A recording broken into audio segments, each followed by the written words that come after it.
Boa tarde! Tudo bem? Como vocês estão? Sejam bem-vindos a mais uma live aqui do Papo de Mãe, do nosso encontro às terças e às quintas-feiras. Hoje é quinta-feira e eu quero te dar as boas-vindas aqui. Tudo bem com vocês? Como vocês estão? Eu espero que todos estejam bem. O calor está voltando a reinar aqui em São Paulo, eu estou adorando. Como vocês estão? Me contem de onde vocês falam.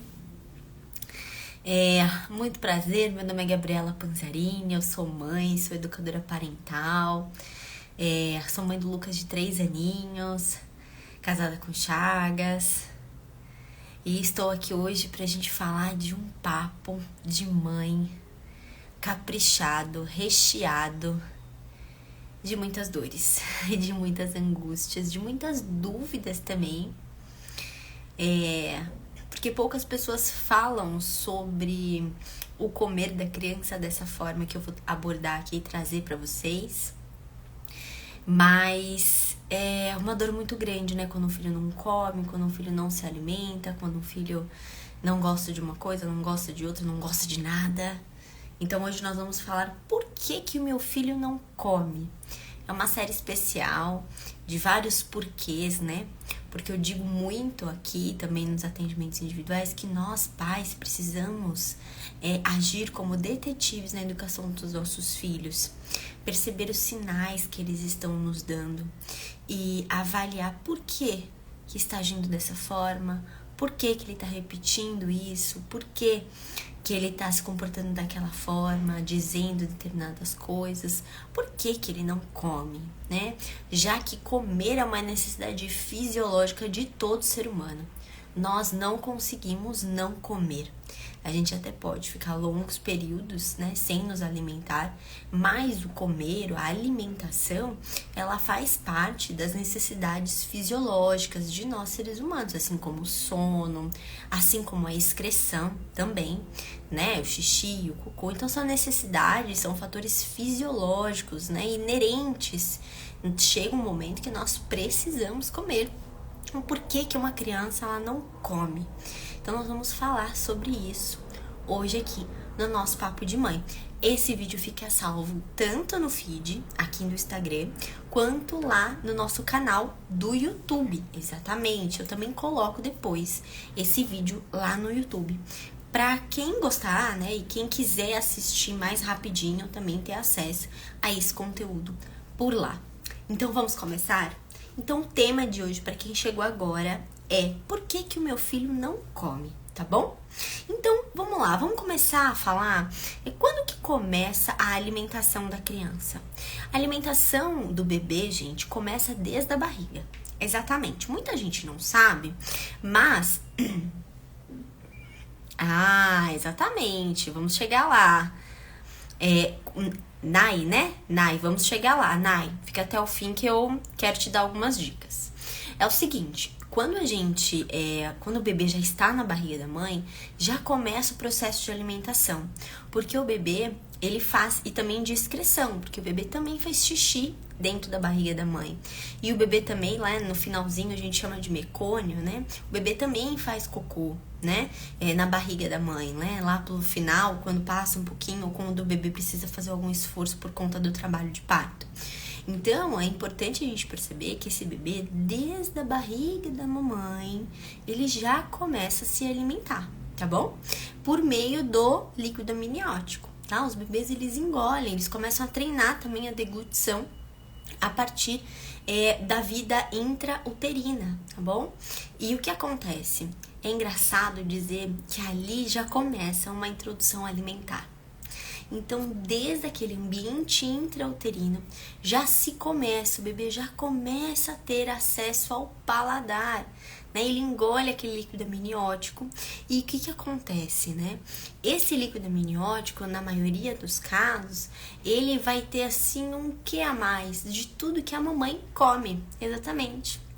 Então, se você tem um paladar muito infantil ou come muito doce, esse líquido amniótico ele tende a ser mais adocicado. Não é que ele vai ter o gosto do sorvete ou o gosto, né? Mas ele tende a ser mais adocicado, porque esse é o padrão dos alimentos que essa mãe ingere. Então, as preferências, né? E também aquele cérebro começa a perceber que aquele gosto ele é seguro. Porque ele está vindo de onde? Do líquido amniótico que está ali, né, junto com o bebê lá na placenta. Então, assim, da bolsa, né? Então, muitas vezes, né, a gente fala, mas meu filho não gosta disso, acho que ele gosta porque eu comi muito durante a gestação. E isso tem, sim, um fundo de verdade. Então, ali, dentro da barriga, aquele bebê já começa a ter primeiro contato com o gosto, com os alimentos, de perceber o que é mais doce, o que não é, o que é mais neutro. Então, vejam só, dentro da barriga da mãe, esse bebê já tem a primeira experiência dele e também emocional. Porque a alimentação, gente, ela também está muito relacionada à emoção. Quando a gente sente um cheiro de um bolo que a nossa mãe fazia, quando a gente senta à mesa aos domingos para compartilhar aquela refeição com as pessoas que nós amamos, a alimentação ela também está ligada a uma questão também emocional, a uma questão de nutrição emocional também, que também está relacionada com a figura da mãe, né? Através do peito e depois através da comida, né? Essas mães que vão para a cozinha, faz o pão, faz a massa, né? Eu fui muito criada assim, né? Minha mãe faz a massa do macarrão, minha mãe sempre fez o pão, minha mãe sempre colocou realmente a mão e a energia dela dentro da cozinha e ela adora cozinhar e eu também adoro cozinhar. Então isso passa de geração, né? E aí a gente percebe que o alimento, ele não é só para encher a barriga. Ele também tem um teor emocional. Muitas vezes a gente fala, né? Coloca carinho ali. Aquele cozinhar também é um ato de servir a sua família, de nutrir o seu filho, de nutrir a sua família, né? Com os cuidados ali que você coloca. Essa energia, todo esse cuidado, ela é percebida também. Então é importante a gente perceber que muitas vezes comer não é só encher a pança, tá bom? Comer também nutrir o coração, nutrir o afeto por aqueles que amamos. Quantas memórias, né, nós temos de pessoas que já foram através da comida. Ai, aquela torta que minha tia fazia. Ai, aquele bolo que minha mãe fazia, não esqueço. Então a gente tem essa relação com a comida muito profunda, tá bom? Então esse bebê ele começa desde a barriga a ter aquela alimentação. Por isso que a gente fala que é tão importante, além de todas as questões de saúde dessa mãe durante a gestação, mas também olhar para aquilo que você consome durante a gestação, para aquilo que você consome, né, ao longo da vida, mas durante a gestação muitas mulheres têm, né, uma virada de chave muito na alimentação quando estão grávidas, porque não sou mais só eu, né, agora eu tenho um bebezinho dentro de mim, então eu tenho que zelar por ele. E é importante a gente fazer isso, mas que a gente também mantenha isso. Não adianta a gente parar de comer miojo durante 9 meses e depois a criança só te vê comendo miojo. É óbvio que ela vai querer e que ela vai comer. Então, assim, é importante que a gente perceba que esses hábitos, eles precisam ser mantidos e permeados durante toda a nossa vida. Não só para uma questão de saúde, mas também para uma questão de educação dos nossos filhos, porque eles aprendem pelo exemplo. E na alimentação não é diferente, tá bom? Qual a diferença entre alimentação emocional e física? É exatamente essa que eu estava dizendo para vocês, né? A emocional é do afeto, de estar ali presente, de colocar a mão na massa, de fato ali se dedicar, né, ao preparo da alimentação, colocar a criança junto para preparar aquela comida quando ela já tiver um pouquinho maior, né? Fazer aquele contato com o filho durante a amamentação. É claro, estamos cansadas? Estamos. Estamos sem dormir? Estamos. Mas é importante ali naquele momento de amamentação, você se conectar com a criança. Não é só o peito que conecta. né? É o olhar, é a presença, é o cheiro. Então é importante que a gente perceba que isso tudo faz parte de um contexto. E a gente precisa olhar para essa emoção, né? E dar para esse filho realmente tudo aquilo que a gente esperou durante aqueles 9 meses.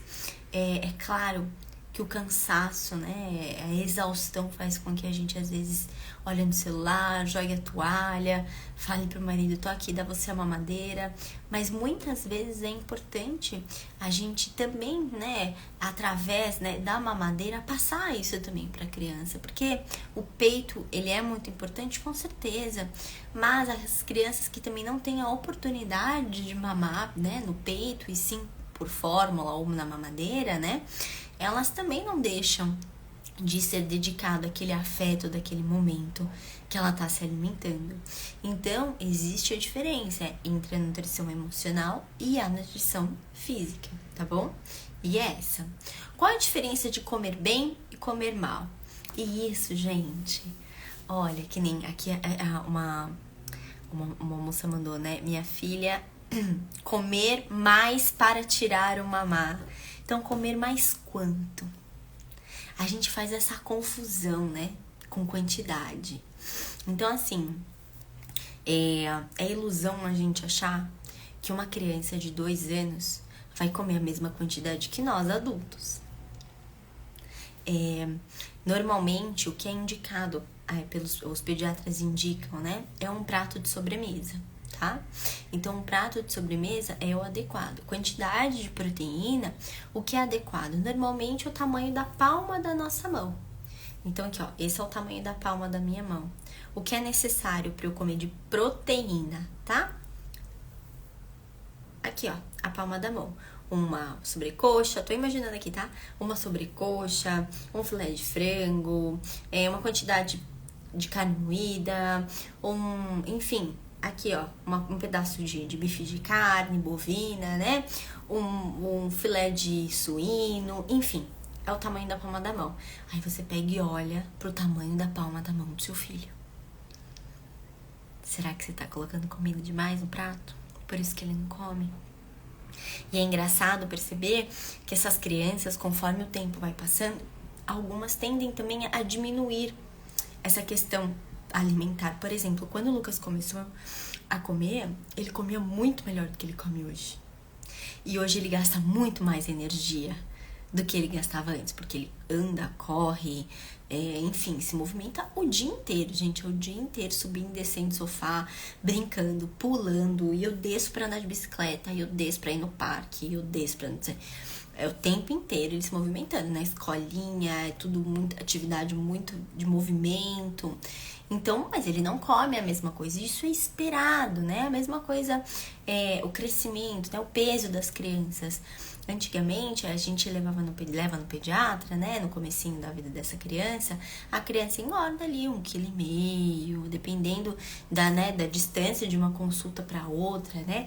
Agora, gente, o Lucas vai uma vez por ano no pediatra e ele quase não engordou algumas, né? Uns 300 gramas, 400 gramas e olhe lá, porque eles gastam muito. Mas é importante a gente confiar nos filhos. E isso é tão difícil de dizer porque não confiaram em nós, né? Pelo menos não confiaram em mim. Eu fui uma criança que e até hoje minha mãe tem esse padrão, né? Somos filhos e netos de italiano. Então, come-se muito bem e come-se muito, muito. É um exagero. Então, normalmente, né? Não, come mais um pouquinho. Não, você só vai pegar isso. Não, mãe, mas eu estou satisfeita. Ai, mas tá tão gostoso. Pega mais um pouquinho. E nessa, né? Nós somos induzidas a comer mais do que a gente precisa e deveria. Então, a gente precisa... e aí eu tenho que fazer, né? Sempre um exercício inverso. Peraí, eu estou satisfeita? Deixa eu parar. Perceber. Eu estou satisfeita? Porque a gente fica conversando e tal, tomando isso, tomando aquilo. Peraí, deixa eu perceber. Como é que eu tô? Eu tô satisfeita. Então, o que eu tô comendo? Continuo comendo. É uma questão social para estar à mesa, mas eu posso estar à mesa sem comer. né? Eu já comi, já estou satisfeita. É o medo de falar não pro outro? Não, não quero mais. E isso, gente, as crianças, elas têm muito mais ávido nelas. Porque elas ainda estão conectadas com a essência delas, com as necessidades. Elas estão ouvindo o seu corpo, ouvindo que elas estão satisfeitas, que a barriguinha dela já está satisfeita, que ela já comeu o quanto ela precisava. E nós muitas vezes não sabemos respeitar essa criança, porque a gente acha que a criança tem que comer um pratão de comida. Ou às vezes a criança, você até colocou pouco, mas a criança não quer por algum motivo. Ela não gostou da comida, ela já comeu um pouco antes, ela tá sem apetite, ou tá mais interessante para ela brincar agora do que comer. Então, assim, muitas vezes a gente tem que perceber que existem vários fatores que influenciam nessa hora da alimentação. Então, é importante que a gente esteja o quê? Atento. Por isso que eu falo para que a gente haja, né, como detetives. Para que a gente olhe para as questões das nossas crianças como detetives. Então, se você percebe que você está satisfeita, você consegue olhar para aquilo e falar, realmente está gostoso, mas eu não quero mais porque eu já estou satisfeita, o seu filho também vai perceber isso. E você também vai dar essa permissão para o seu filho. Não, ele está satisfeito, eu confio nele, ele está confiando no corpinho dele. Se ele está satisfeito, tá ótimo. Comeu o que tinha que comer. Filho, você quer uma fruta? Quer mais alguma coisa? Não, não quero, quero brincar. Ou não quero fruta, então toma fruta. Então, nós somos de uma geração, pelo menos eu sou de uma geração, que se não comia tudo, não ganhava fruta. E quando o Lucas começou a trazer algumas dificuldades, né, a querer se movimentar muito na hora da comida, porque no começo ele comia muito sentadinho na cadeira de alimentação, né? A gente tinha aquelas cadeiras portáteis, a gente fixava na cadeira e ele comia lá. E depois de um tempo, né, que ele começou a se movimentar muito, ele não queria mais. E aí eu colocava uma cadeirinha pra ele no chão e ele vinha, comia e saía correndo, comia e saía correndo. E aí eu descobri que meu filho era uma criança do movimento e que eu teria que, né, segurar minha onda e respeitar, né, esse ímpeto dele. E ele tava comendo, né? Mas na minha cabeça vinham assim, né? Esse menino não para, ele tem que sentar na mesa. Hora de comer é hora de ficar na mesa quieto. Que eram as crenças, né? As coisas com que eu fui criada e educada. Então eu tive que segurar minha onda muitas vezes. E ele senta à mesa, mas eu confio nele. Quando ele fala pra mim que não quer mais. Então a gente precisa dar essa permissão também para os nossos filhos e dizer, tá tudo bem não comer tudo. E a minha mãe falava para mim, não, mas se ele não comer, ele não come não dá fruta para ele. Eu falava, mãe, mas se ele não comer a comida, aí que eu tenho que dar fruta para ele, porque alguma coisa ele tem que comer. Se só tá apetecendo comer fruta, ótimo. O problema é se tivesse só apetecendo comer doce, aí eu não ia dar nada. Então, esse é o problema também que nós vamos falar de oferecer doce para as crianças, né, antes dos 2 anos, por conta do padrão alimentar. Aos 2 anos, aqui ó, minha filha de 1 ano e 8 meses, como faz para ela? 1 ano e 8 meses, ela tá começando a entrar no padrão de seletividade alimentar. Com 2 anos, aproximadamente a maioria das crianças vão ter algum tipo de seletividade alimentar. Tá bom? Alguma coisa que comia antes e não come, ou alguma coisa que por um período vai ficar sem comer. O Lucas teve um período que não queria feijão. Podia fazer o que fosse no feijão, ele não queria feijão. Depois ele voltou a comer feijão, a gente não parou de oferecer. Vamos continuar comendo. Não oferecia feijão todos os dias, mas teve momentos que ele não queria feijão e tá tudo bem. Então tem momentos na vida da criança que essa seletividade ela vai existir. O problema é quando ela se torna mais intensa.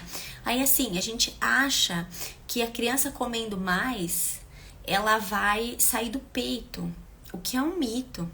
O peito, ele faz tanto o papel de nutrição emocional quanto de nutrição nutritiva, vamos dizer assim, né? É redundante, mas é isso mesmo. O peito, ele tanto tem a função emocional, quanto tem a função nutritiva. Com 1 ano e 8 meses, a sua filha já tá comendo comida. Então, o principal fonte de nutrição dessa sua filha é físico, né?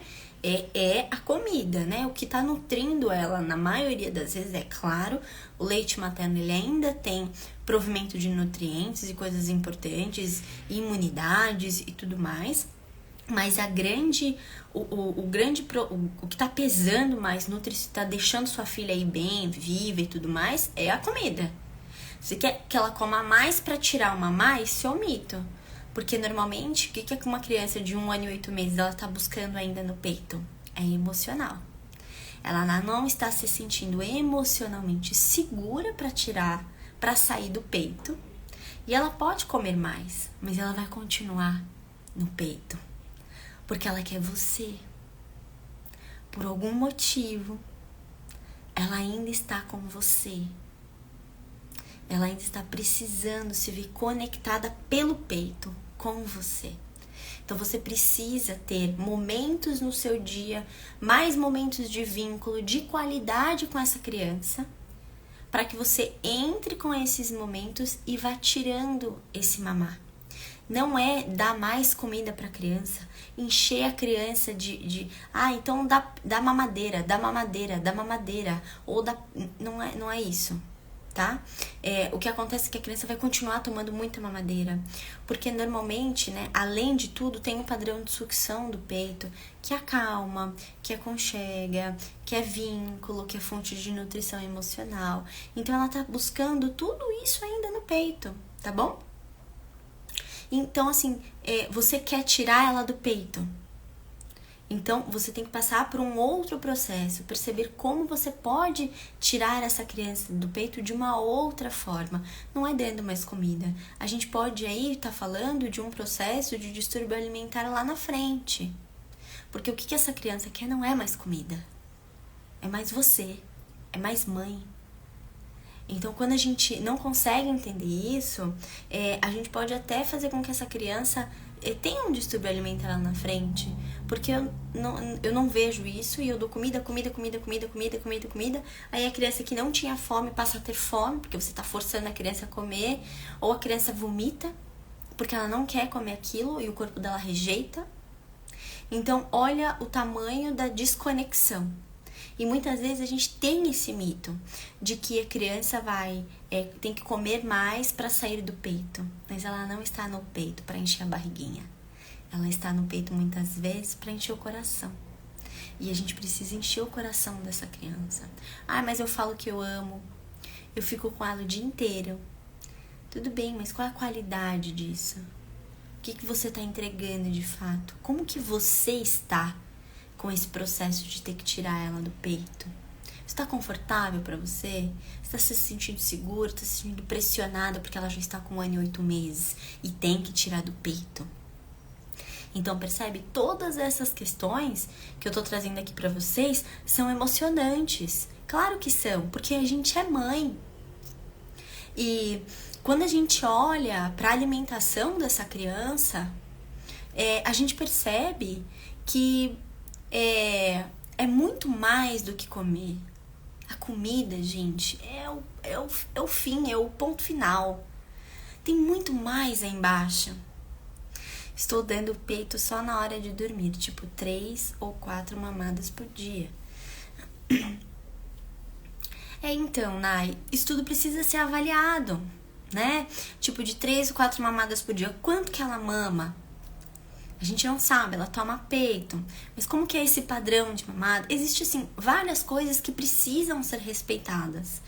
O que eu te aconselho é buscar alguém para você se orientar, ou uma educadora parental, ou um pediatra que vai realmente, que seja a favor da amamentação e que vai te ajudar para fazer com que você vá entrando nesse cenário, se percebendo mais como mãe, olhando mais para as necessidades da sua filha, criando os momentos onde vocês estejam mais conectadas além do peito. Porque o que acontece? A criança, ela sai do peito, ela sai, né, do horizontal e ela vai se verticalizando. Então ela vai ficando de pé. Então, muitas vezes, ficar muito no peito, uma criança de 1 ano e 8 meses, ela tá deixando de viver algumas experiências fora, de brincar, de descobrir, de explorar, porque ela ainda está muito no peito. Então, a gente precisa sentar e avaliar por que ela ainda está muito no peito, né? Por que ela ainda está fazendo 3, 4 mamadas por dia? Uma criança de 1 ano e 8 meses, com um padrão regulado, ela mama antes de dormir e acabou, né? Então, são 3 ou 4 mamadas por dia, né? Claro que você tá exausta. Eu sinto muito. Eu também estaria. Porque demanda muito de nós e demanda muito emocionalmente também. E existe a cobrança também dos outros. Então, eu quero que vocês percebam que muitas vezes a gente tem que olhar para a necessidade da criança. Opa, entrou um filtro aqui, eu não sei como que eu fiz isso, gente. Voltou. Então, muitas vezes a gente tem que olhar para a necessidade da criança além do comer, além de encher a barriga para dormir, além de dar 10 mil mamadeiras para essa criança dormir bem, dormir a noite inteira. Não é sobre isso. Então, a gente precisa sim agir como detetives na vida dos nossos filhos e perceber que o que é comer bem, o que é comer mal. Isso são coisas que a gente coloca na nossa sociedade, a gente fala, ele come bem. O que significa que ele come bem? Ele come tudo? O Lucas não come tudo todos os dias, mas ele come bem. Eu acredito que ele é uma criança que come bem, ele come de tudo. Ele se alimenta de uma forma saudável. Ele bebe água, ele não toma refrigerante, ele não come doce com frequência. Ele experimenta novos alimentos, né? Então, assim, ele tem um padrão de alimentação saudável, né? Mas isso é cada vez mais difícil. E a gente acha que uma criança que come bem é uma criança que come tudo, independente do que ela come. Me assusta muitas vezes as pessoas que falam, a criança come bem. E aí você olha a criança tá obesa, com colesterol, com triglicéridos. Isso é comer bem, gente? Não, isso não é comer bem. Isso é comer muito mal. Uma criança que tem problemas de uma criança que já tem esses tipos de problemas de saúde, a gente precisa olhar para isso com muito cuidado. E com muita parcimônia também, para que a gente também não se torne a rainha dos orgânicos. Voltou. A criança vai precisar comer açúcar em algum momento e tá tudo bem. Ela vai num aniversário, ela vai numa festinha, a criança vai ter acesso a determinados alimentos, salgadinho, e tá tudo bem, o que você vai fazer? Mas o problema é isso se tornar uma rotina. E isso muitas vezes contamina o paladar da criança. Uma criança que tem acesso, né, a muitos condimentos, muito sódio, muito salgadinho, um refrigerante, isso é uma Danone, e isso é uma rotina, biscoitinho é uma rotina na vida dela, bolachas recheadas, maisena, água e sal, farinhas, né? Isso impacta no paladar dessa criança. Uma criança que come todo dia um pedaço de Kit Kat, quando ela comer uma cenoura, ela não vai ver graça, gente. É óbvio que ela não vai ver graça. Você ia ver graça? Nem a gente. Então é importante a gente perceber que com 2 anos já tem um processo de seletividade. Se você ainda coloca esse tipo de alimento na dieta do seu filho e faz com que ele tenha acessos, mas a gente gosta, a gente compra. Então vamos rever o padrão de alimentação da família inteira. Porque isso não tá sendo saudável para ninguém. Que como você também vai dizer pro seu filho não comer, se você come, se você compra. Se você compra e traz esse alimento para dentro da sua casa, em cima da sua mesa. Aí o papai e a mamãe tomam coca e a criança não toma. Poxa, meu papai e a minha mamãe estão tomando, por que eu não posso tomar? Então a gente percebe muito isso. E os benefícios você e a criança colhem além da vida. O que acontece é que uma dieta boa hoje para essa criança, a criança não vai adoecer. Essa criança, ela dificilmente vai ter problemas de distúrbios alimentares. Ela vai ter um corpo mais saudável, mais preparado para o trabalho, para servir o propósito dela. Ela vai ter uma mente mais ágil, menos sonolenta, menos letárgica. Uma pessoa que se alimenta bem, uma pessoa que também produz mais, uma pessoa que pratica atividade física, é uma pessoa mais saudável. Olha quantos problemas de autoestima.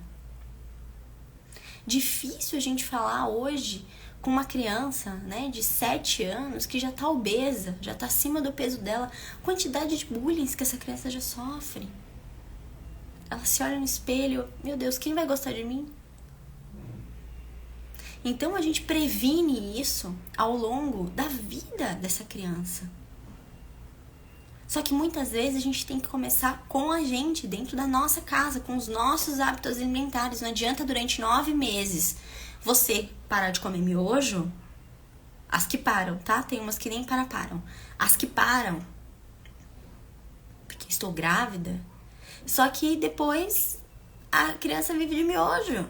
Porque a mãe come miojo o dia inteiro. Tem 3 vezes na semana a pessoa come miojo. O que é miojo, gente? Que valor nutricional tem aquilo? Então a gente tem que prestar atenção.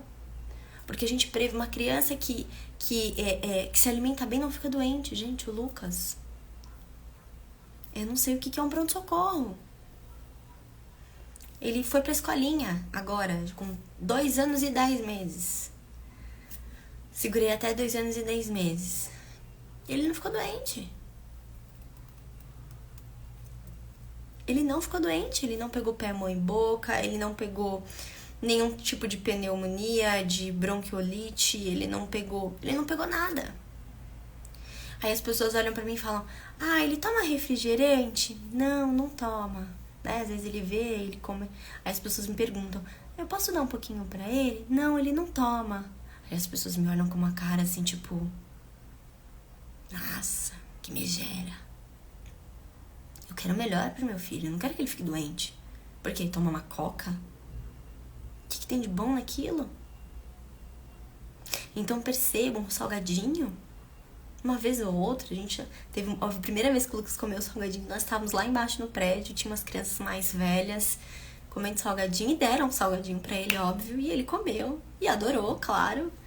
Filho, salgadinho. Não tem salgadinho aqui em casa. Às vezes ele vê um lugar que quer um salgadinho. Tá bom, filho, depois a gente compra. Então percebe que isso é um padrão que vem dos pais. E quando a gente começa a olhar pra isso, é assustador, porque a gente vê o quanto de lixo a gente come. Mas a gente também precisa ter o quê? Equilíbrio. Não pode também agora pirar e só come banana orgânica, só come morango orgânico, só come não sei o que, não sei o que. Tudo bem, é melhor? Sim, é melhor, não tem agrotóxicos. Enfim, a qualidade nutricional é maior, é melhor, mas também não dá pra ser, né, neurótica com isso. Porque senão a gente causa outro distúrbio nos nossos filhos, de que nada pode. E quando ele tiver acesso, porque ele vai ter acesso quando ele for adulto, e ele vai fazer as próprias escolhas, ou a gente não vai ficar fazendo o prato do nosso filho para sempre, ele não vai saber fazer as escolhas. Ele não vai saber. E ele vai escolher mal. Porque afinal eu não pude comer isso a vida inteira, agora eu vou comer. Porque minha mãe não tá aqui pra ver. Porque minha mãe não tá aqui pra fazer o meu pratinho e falar que eu tenho que comer brócolis, falar que eu tenho que comer couve, falar que eu tenho que comer não sei o quê. Então a gente tem que treinar os nossos filhos e mostrar por que a gente olha pra essas questões que são tão importantes. Para que a gente não adoeça, nem do físico e nem da cabeça. Quantos problemas, né? De depressão, uma autoestima, que quando a gente se olha no espelho, a gente não gosta do que a gente vê, pode trazer. Quantos problemas? Então, é assustador a gente ver, eu, assim, fico bem assustada de ver em restaurantes, as crianças almoçando, arroz, batata frita, um feijãozinho assim, bem ralinho, e acabou. E um ovo de codorna. E um tomate. Às vezes nem isso.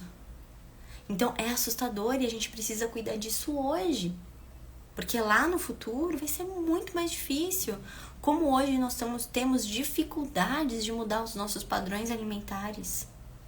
Como adultos, já são 20, 30, 40 anos comendo aquilo. E a gente tem que se reeducar, voltar tudo atrás. Como isso é trabalhoso, como isso é doloroso. E nós não queremos isso para os nossos filhos. Eu tenho certeza que você não quer para o seu também.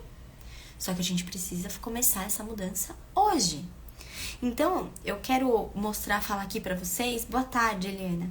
Eu quero falar aqui pra vocês que muitas vezes a gente quer obrigar os nossos filhos a comerem. E essa é a pior coisa que você pode fazer com seu filho. Porque ele vai paralisar, ele vai traumatizar, ele vai ter traumas relacionados à comida, à hora da alimentação, à mesa. Isso é um problema muito sério e também causa distúrbios alimentares. Então, obrigar um filho a comer, chantagear um filho para comer, humilhar um filho para comer, ou então negociar com esse filho, come isso que eu te dou aquilo. Ficar forçando que a criança coma mais e não respeite o próprio limite. Peraí, o que você tá dizendo para ela? Não ouça o seu corpo. Eu sou sua mãe, você tem que comer mais, mesmo você não querendo. Porque é a última. Vai, é a última. Tá bom, cara, ele já comeu o prato inteiro. A última vai fazer tanta diferença assim? Tá tudo bem se você não quiser a última, meu filho. Não, porque a gente aprendeu que tem que raspar o prato. Quanta gente passando fome na rua? Eu ouvi isso minha vida inteira, gente. E como é difícil hoje pra mim olhar e falar, estou satisfeita, e deixar no prato, nem que seja 4 grãos de arroz. Eu tenho que raspar o prato. Eu tenho que comer tudo, porque é pra mamãe ficar feliz. A gente tem música que diz isso. Come, come, pra mamãe ficar contente. Vê isso? Será que a gente só fica contente com os nossos filhos quando eles comem tudo? Quando eles dormem a noite inteira? Quando eles tiram boas notas? Quando eles saem do peito e você fica feliz? Ai, ficou feliz. Será que o nosso amor, ele é realmente incondicional? Ou ele é condicional? Acho que ele tá mais pra condicional, né? Eu te amo quando você não bate, eu te amo quando você não grita, eu te amo quando você não tira a minha paciência, eu te amo quando você come tudo, eu te amo quando você tira boas notas, eu te amo quando você fala que me ama. Isso é um amor condicional, que tem as condições para o amor existir. O que é o amor incondicional? É o que a gente precisa treinar. Eu te amo, meu filho, independente do que aconteça. Independente do que você faça. Independente se eu tô exausta ou não. Se eu tô com paciência ou não. Eu te amo e eu vou te amar pra sempre. Eu te amo, mesmo você acordando de noite. Mesmo você às vezes tendo comportamentos que são desafiadores pra mamãe. Mesmo você tirando notas baixas. Mesmo você não fazendo aquilo que eu quero. Eu posso não aprovar. Eu posso te ajudar a fazer melhor. Mas mesmo assim, eu tô aqui e eu te amo. Porque o meu amor é incondicional. Esse é o amor que Deus tem com a gente. Um amor incondicional.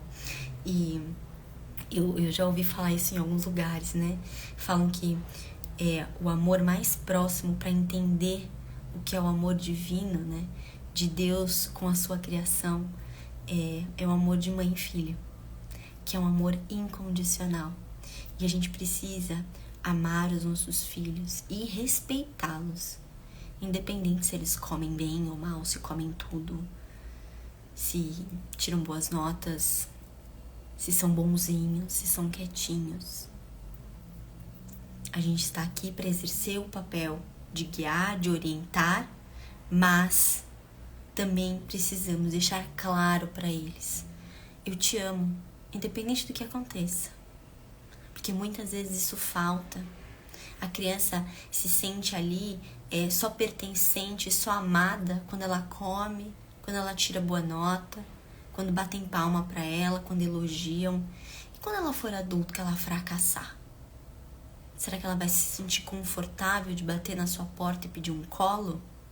Porque ela sabe que ali ela é amada de verdade e que ela pode ter feito o maior da vida. Mas se eu bater na porta da minha mãe, a minha mãe vai estar lá e ela vai me receber com todo amor, porque ela me ama incondicionalmente. Ela pode puxar minha orelha, ela pode falar que eu fiz errado, mas ela me ama e ela vai estar ali, ela vai me acolher. Quantos de nós hoje temos isso de privilégio? De poder bater na porta dos nossos pais, da nossa mãe e só pedir colo, porque a gente sabe que ali a gente é amado. E isso começa desde pequenininho, na mesa também. Então é importante a gente não obrigar essa criança a comer. Isso é uma tragédia que a gente pode fazer na vida dos nossos filhos. Qual a forma certa, então, Gabi? Então aqui eu vou trazer alguns passos que vão colaborar para que essa criança coma melhor, né? Tanto não de quantidade, mas de forma mais variada, né? Tenha mais presença, goste de ficar mais à mesa. Então aqui eu vou trazer algumas coisas pra gente refletir. A primeira delas, não usar TV na mesa, nem celular. E isso vale para pai, para mãe, para todo mundo. Gente, lugar e tela não combinam. A mesa não é um lugar pra gente ficar no celular, pra gente ficar na televisão. A mesa é um lugar da gente se alimentar, da gente se nutrir emocionalmente e nutricionalmente falando. Então, na mesa, a gente não usa tela. Até mesmo pra gente socializar melhor. E também pra gente o quê? Não ter distração. Pra que a gente perceba o quando eu estou satisfeita. O quanto, né?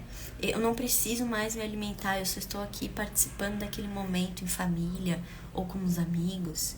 Se eu pego o celular e fico aqui, ó,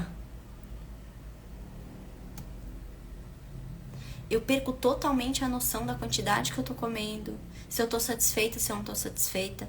Eu não mastigo os alimentos, eu não percebo o gosto da comida. A gente fica paralisado. E quantas vezes eu vejo pais fazendo isso com os filhos, coloca o tablet na frente, porque a criança só come assim, claro, você que acostumou ela assim. Você que apresentou isso pra ela. Aí agora a criança vai precisar fazer o quê? Sofrer, porque é um processo de sofrimento, ela tá acostumada com aquilo, ela perde aquilo. Você vai ter que treinar outras habilidades em você e nessa criança pra fazer com que essa criança não coma mais olhando para aquele tablet. Ela tem que perceber o que ela tá comendo. Ela tem que perceber quando tá satisfeita. Mas o que acontece? A criança na frente de uma televisão comendo, ela come tudo. Então eu não preciso fazer esforço. Eu não preciso me dedicar. Eu não preciso olhar pra essa criança. Essa criança não precisa olhar pra mim. Ela tá lá paralisada, só abre a boca e mastiga. E acabou. E próxima, e próxima, e próxima, e próxima, e próxima. Vocês percebem o quanto que isso é violento? E próxima, e próxima, e próxima, e próxima. Ah, acabou, acabou. É isso? Esse é o tipo de relacionamento que você tá criando com seu filho na mesa? Existe mesa? Tem lugares, gente, que não existe nem mesa dentro de casa, porque todo mundo come na frente da televisão. O pai, a mãe, os irmãos, a criança, todo mundo na frente da televisão comendo. Cada um com seu prato, comendo. É importante trazer essas pessoas pra mesa. Vamos perceber, vamos conversar. Então, sem tela, gente. E é pra todo mundo. Ah, Gabi, eu não consigo, porque do trabalho alguém pode me ligar. Tudo bem, mas deixa distante. Depois você vai lá e retorna. Será que é tão urgente assim que você não pode parar meia hora pra fazer sua refeição em família? Esperar meia hora pra responder um WhatsApp? Esperar meia hora pra responder? Tão importante assim você olhar no seu Instagram o que tá acontecendo? que você não pode parar ali aquele momento para compartilhar esse momento em família que você tem com seu filho. Às vezes, as pessoas ficam o dia inteiro longe dos filhos. Só tem ali a noite para jantar com o filho. E não tá presente nesse momento. E não trata esse momento como a única preciosidade que você tem. De estar com aquela criança, de estar com o seu esposo, de estar com a sua esposa. Então, o que acontece é que a gente precisa, primeira coisa, tirar o celular da mesa. Segunda coisa, não discuta na mesa. Mesa não é lugar de brigar, mesa não é lugar de DR, mesa não é lugar de pedir satisfação, mesa não é lugar de discutir dinheiro, mesa não é lugar de ficar jogando as coisas, enfim. Mesa não é pra isso. Mesa é um lugar de compartilhar, de conversar, de saber como o outro está, tá bom? Não discuta a mesa. Olha o exemplo que você está dando para os filhos. Coma a mesma comida que a sua criança. A criança come a mesma comida que você. Você faz um prato para a criança não quer a comida dela, ela quer a sua. Por que que momento eu tô comendo estrogonofe e eu tô comendo arroz, quiabo, feijão? Eu não quero, eu quero aquilo. O da mamãe é mais atrativo. Eu gosto dela, eu quero dela. Coma a mesma comida que a criança, a partir de 1 ano. Essa criança já passa pela introdução alimentar, que começa ali por volta dos 6, 7 meses de idade. Essa criança já come a comida da família. É esse o indicado, tá bom? Segunda coisa, sem excessos e insistências, excesso de controle, insistência para comer, tudo isso reflete na mesa. Então uma mãe que é muito controladora, que quer controlar tudo e controla, a criança começa o quê? Ter muita seletividade alimentar na mesa, porque alguma coisa ela precisa escolher. Isso dá previsibilidade para ela. É um dos pilares do apego seguro. Então, quando a gente fala de uma criança que não quer isso, não quer aquilo, não como isso, não como aquilo, alguma coisa ela tem que controlar na vida dela, gente. Isso dá previsibilidade para ela, traz segurança. A mãe controla tudo? Como que eu vou me sentir capaz? Como que eu vou me sentir eu? Então, assim, se você tem uma criança que tá controlando muito a comida, que não quer isso, tira aquilo, não come isso, não come aquilo, olha pra sua relação de controle, tá bom? Fica a dica. Briga entre irmãos na mesa reflete o quê? Eles estão brigando pelo seu amor de mãe. Então, tem que olhar pra relação desses dois indivíduos que são diferentes e exige de nós posturas também diferentes, tá bom? Como mãe, como orientadora daquelas crianças.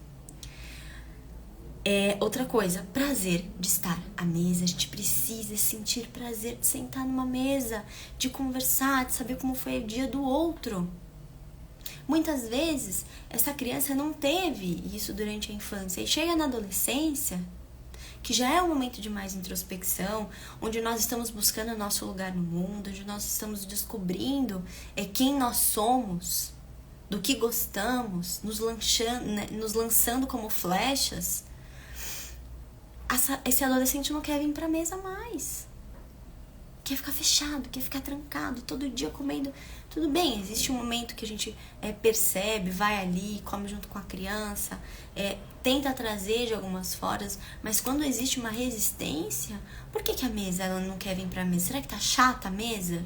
Será que eu tô precisando entrar mais no universo desse adolescente? Me interessar mais pelas coisas que ele tá me trazendo? Observar mais o que tá acontecendo na vida dele? A mesa tá desinteressante, por quê? Por que ele não quer vir mais pra mesa? Então é importante a gente observar todas essas coisas com cautela e com muito respeito a nós, aos nossos filhos, ao momento de cada um. Perceber que a mesa é um lugar onde a gente pode colher frutos muito frondosos e muito maravilhosos na vida dos nossos filhos. Mas isso é um trabalho que começa desde a infância, desde bebezinho lá na barriga, como eu falei no começo da live. Então perceba que não tem a ver, muitas vezes, com o que a criança não gosta. Existem os sinais.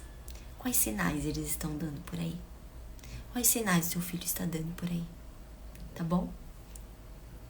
Então é isso, gente. Eu quero agradecer muito pela live de hoje. Foi muito legal contar com a presença de vocês aqui. Se vocês tiverem alguma dúvida sobre essa live, pode deixar aqui no vídeo. Ele vai ficar salvo no feed e ele também vai ficar salvo lá no YouTube. E você também pode deixar sua dúvida lá e a sua sugestão para o nosso próximo Por quê? Por quem que meu filho faz isso? Por quê que meu filho não faz aquilo? Deixa a sua sugestão aqui, deixa a sua dúvida, que vai ser um prazer também trazer o seu assunto, trazer o seu desafio que você está enfrentando na educação dos seus filhos por aí, tá bom? Muito obrigada às meninas que comentaram, um grande beijo para vocês e até a próxima. Tchau, tchau!